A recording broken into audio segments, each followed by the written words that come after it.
దేశవ్యాప్తంగా ఈరోజు అంటే హర్యానా ఎలక్షన్స్ కావచ్చు, జమ్మూ కాశ్మీర్ ఎలక్షన్స్ కావచ్చు, ఎవరికి ఊహించినంత ఫలితాలు రావడం అనేది జరిగింది. ఎగ్జిట్ పోల్స్ కూడా తలకిందులయ్యే విధంగా కూడా హర్యానా రిజల్ట్ చూపించారు. సో మొత్తానికి మరి కాంగ్రెస్ పార్టీ మరొక 5 రాష్ట్రాల్లో కూడా సత్తా చాటుతుంది. నెక్స్ట్ పీఎం గా రాహుల్ గాంధీ వస్తారని చెప్పేసి కూడా కాంగ్రెస్ నేతలు అన్నారు. మరి దీనితోటి అంటే హర్యానాలో ఓడిపోవడం అనేది జరిగింది. అక్కడ కూడా ఇండి కూటమి గెలవడం అనేది జరిగింది. దీనిపైన మాట్లాడడానికి కోసం మనతో పాటు యూత్ కాంగ్రెస్ జనరల్ సెక్రటరీ అందే మోహన్ గారు ఉన్నారు. మోహన్ గారు చెప్పండి, ఈ రోజు హర్యానాలో గెలుస్తామని చెప్పి చాలా కాన్ఫిడెన్స్ గా చెప్పారు. ఈవెన్ సెలబ్రేషన్స్ కి సిద్ధంగా అని చెప్పేసి కూడా చెప్పడం అనేది జరిగింది. హర్యానాలో ఓడిపోయారు. కేవలం ఇండియా కూటమి మాత్రం అక్కడ గెలిచింది. కాంగ్రెస్ కి సంబంధించి చూసుకుంటే 8-9 సీట్లు మాత్రమే రావడం అనేది జరిగింది. ఇప్పుడు ప్రజెంట్ హర్యానాలో మరియు జమ్మూ కాశ్మీర్లో ఎలక్షన్లు జరగడం జరిగింది కాబట్టి ఒక రాష్ట్రంలో ఇండియా కూటమి జమ్మూ కాశ్మీర్లో రావడం జరిగింది. కాంగ్రెస్ పార్టీ అక్కడ విన్ అవ్వడం జరిగింది. ఇక్కడ చూసిన ఫలితాలు చూసుకుంటే హర్యానాలో ప్రస్తుతం అక్కడ మోడీ గారు రైతులకు ఇస్తామన్న వాళ్ళ అకౌంట్లలో డబ్బులు వేసి అక్కడ ఉన్న ఓటర్లను మభ్యపెట్టి ఓట్లు వేయించుకొని ఈరోజు వాళ్ళు అధికారంలోకి రావడం జరిగింది. కాబట్టి హర్యానా రాష్ట్రంలో మేము హర్యానా రాష్ట్రంలో ఎలక్షన్లు జరిగినాయి. అందులో ఓటర్లు ఇచ్చిన తీర్పును ప్రతి ఒక్కరూ మేము నెక్స్ట్ టైం మళ్ళీ రిపీట్ కాకుండా చూసుకోగలుగుతాము.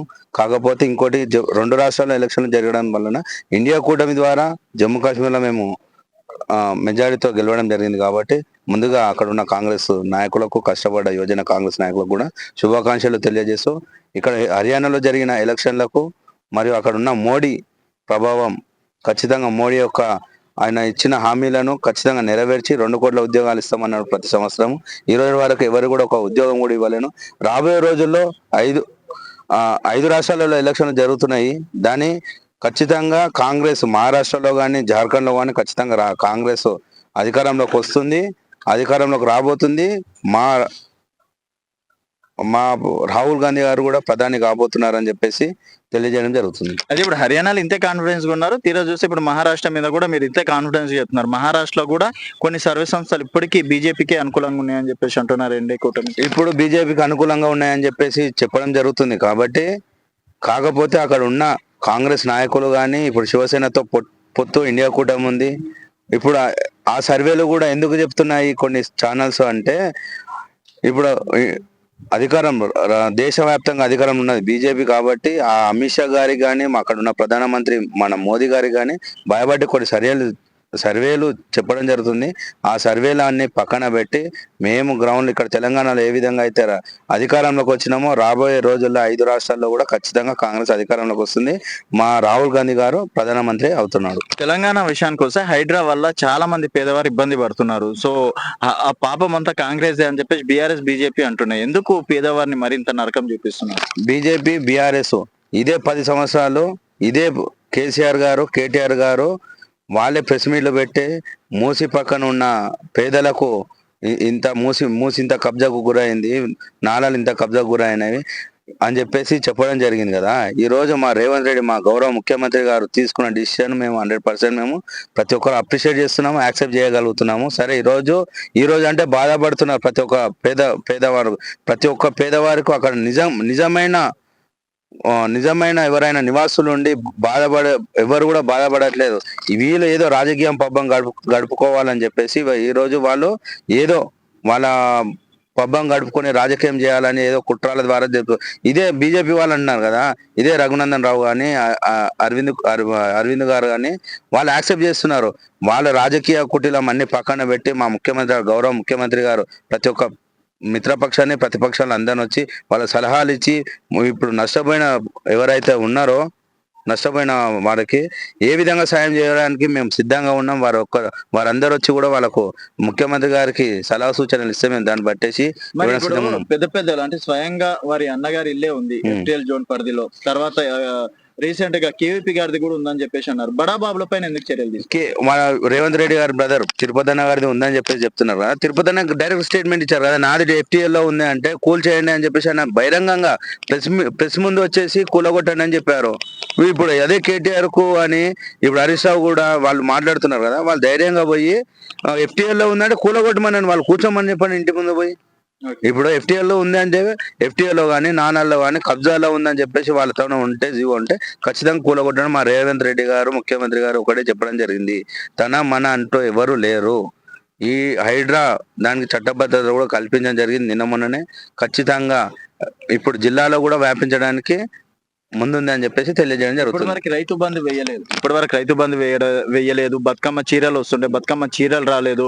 సో దసరాని దసరా పండుగ లాగా అంటే కాకుండా చేసింది రేవంత్ సర్కారే అని చెప్పేసి అంటున్నారు. రేవంత్ సర్కార్ అన్నారు అది. ఈ రోజు మీరు ప్రతి ఒక్క ఖజానా గవర్నమెంట్కి వచ్చే ఖజానాను ఒకసారి ఓపెన్ చేయండి. మీరు ఒకసారి ఇన్కమ్ లేకుండా చేసి 10 సంవత్సరాల నుంచి అప్పులకు ఓపెన్ చేసిన తెలంగాణను ఈ రోజు గాడిలో అంటే మీకు పెట్టడానికి ముందు తెలియదా మరి ఇది అప్పుల కుప్పు ఉందని చెప్పేసి? అప్పులో- 5 హామీలు ఎందుకు ఇచ్చిండ్రు?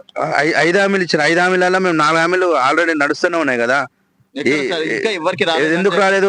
మీరు బండి ఎవరు రండి, చాలా ఇల్లులు చూపిస్తా, ఏడ కూడా 0 కరెంట్ బిల్ రావట్లేదు. ఓకే 500 సిలిండర్ అన్నారు, ఎక్కడ కూడా అకౌంట్ 500 సిలిండర్లు నేను పోదాం పద నా వాడుకో 14 వాడుకోదాం పద. ఇదే షాద్నగర్ లో మేము 14 వాడుకోదాం పద. ఎంతమంది ఇళ్లకు 500 సిలిండర్లు వస్తున్నాయో, 0 బిల్ ఎంతమందికి వస్తున్నాయో నేను చూపించడానికి మేము సిద్ధంగా ఉన్నాం. ఎవరో పబ్బం గడుపుకోకుండా వాళ్ళ అవసరాల గురించి, వాళ్ళ అవసరాల పూర్తి గురించి ఈరోజు రైతు రుణమాఫీ అంటున్నారు. రైతు రుణమాఫీ ఎవరు కాలే అండి? షాద్నగర్లో ఇదే మా గౌరవ ఎమ్మెల్యే గారు శంకరన్న గారు మాకు కెనరా బ్యాంకు ఇదేది బ్యాంకులో మన బరోడా బ్యాంకులో 400 మందికి వాళ్ళ అకౌంట్స్ వాళ్ళ ప్రాబ్లమ్స్ ఉండి మేనేజర్ గారు చేయకపోతే ఇదే మా కార్యకర్తలు పోయి అయినా మా ఊరు నుంచి మాకు 400 మందికి బ్యాంక్ ఆఫ్ బరోడాలో మాకు క్లియర్ కాలేదు అంటే ఇదే మా గౌరవ ఎమ్మెల్యే గారు ముఖ్యమంత్రి దృష్టికి తీసుకుపోతే 2 రోజులలో వాళ్ళందరికీ రైతు రుణమాఫీ జరిగింది. షాద్నగర్ మొత్తం అయింది అంటే కరెక్ట్ మొత్తం చేస్తా అన్నారు. అవును చేస్తామన్నారు కదా. చేయడానికి ఈ రోజు మా గౌరవ ముఖ్యమంత్రి ఏదైతే చెప్పారో, కాంగ్రెస్ గవర్నమెంట్ లో ఏదైతే హామీ ఇచ్చామో ఈ రోజు కూడా చేయడానికి సిద్ధంగా ఉన్నాం. వాళ్ళ అకౌంట్స్ వాళ్ళ ప్రాబ్లమ్స్ ఉండి ఇప్పుడు ఆధార్ కార్డు కొన్ని నేనే చెప్తున్నాను, మా పక్కన పొలం వాళ్ళదే ఉంది. వాళ్ళ ఆధార్ కార్డు లింక్ చేసుకోలేదు, మొబైల్ నెంబర్ లింక్ చేసుకోలేదు, లేకపోతే KYC లింక్ చేసుకోకుండా ఉన్నది, లేదంటే అకౌంట్ అప్డేట్ చేసుకోకుండా, అలాంటి చిన్న చిన్న ప్రాబ్లమ్స్ ఉంటే ఆ ప్రాబ్లమ్స్ వల్ల గవర్నమెంట్ మీద దోస్తే ఎలా?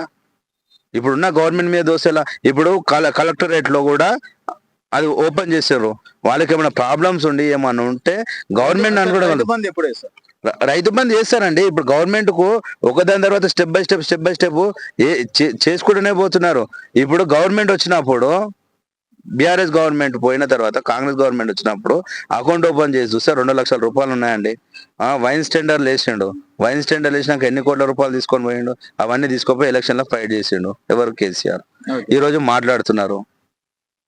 ఈ రోజు మాట్లాడేసి ఈ రోజు రేవంత్ సర్కార్ 10 నెలలు అవుతుందండి గవర్నమెంట్ వచ్చి. ఈరోజు మేము 4 స్కీములు రన్ అవుతున్నాయి.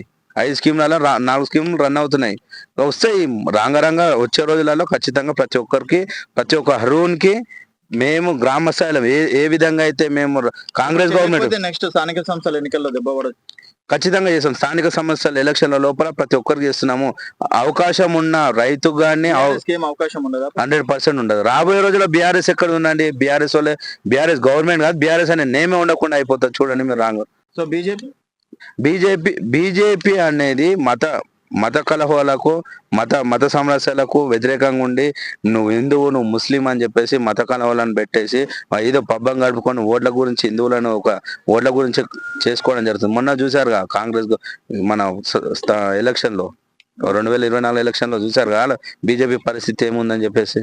సో కాంగ్రెస్ మాత్రం డెఫినెట్ గా స్థానిక ఎలక్షన్లలో ఖచ్చితంగా స్థానిక సంస్థల ఎలక్షన్లలో వచ్చే లోపల ఖచ్చితంగా ప్రతి ఒక్క అర్హునికి 5 గ్యారెంటీల స్కీమ్ తీసుకెళ్తాం. ఏ గవర్నమెంట్ రాకముందు ఏ విధంగా అయితే మేము గ్రామాలలో గ్రౌండ్ నుండి ఏ విధంగా అయితే పనిచేస్తామో ఈ రోజు కూడా మా గౌరవ ఎమ్మెల్యే గారి ఆదేశాల మేరకు మేము కూడా ఖచ్చితంగా చెప్తున్నాం కదా. డబుల్ బెడ్రూమ్ ఇల్లు కానీ 5 లక్షల రూపాయలు ఇస్తామనగా కాలేజాకు ఖచ్చితంగా మేము డోర్ టు డోర్ పోతున్నాము. మేము ఇదే ఫెయిల్యూర్ కాకుండా డోర్ టు డోర్ పోయి మేము చేయడానికి మేము సిద్ధంగా ఉన్నాము. ఓకే. సో మొత్తానికి అయితే హర్యానా ఎలక్షన్స్ కావచ్చు, తర్వాత ఎన్నికల్లో కూడా కాంగ్రెస్ విజయం ఉంటుంది. హైడ్రా విషయంలో కూడా ప్రతి ఒక్కరికి న్యాయం చేస్తామని చెప్పేసి అందెమోహన్ గారు చెప్తున్నారు. ఇది అందెమోహన్ గారితో స్పెషల్ ఇంటర్వ్యూ.